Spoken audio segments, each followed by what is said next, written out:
خالو کی اولاد کو زکوٰۃ کا مال دینا اس کا کیا حکم ہے؟ چنانچہ اگر خالو کی اولاد یعنی خالہ زاد بھائی بہن غریب ہے، نصاب کے وہ مالک نہیں، تو ان کو بھی زکوٰۃ کا مال دینا جائز اور درست ہے، بلکہ اس کے اندر دوہرا اجر بھی شمار کیا گیا ہے، ایک تو زکوٰۃ کی ادائیگی کا اور دوسرا صلہ رحمی کا شمار کیا گیا ہے۔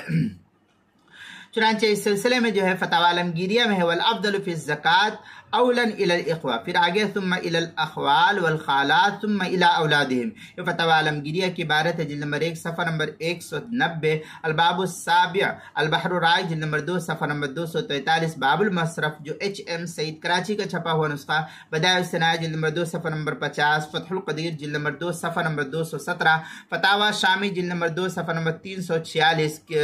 زکوٰۃ کے مسائل کا انسائکلوپیڈیا، اس کے حروف تہجی خا، عنوان ہے خالو کی اولاد، صفحہ نمبر 155 پر اس کو نقل کیا گیا ہے۔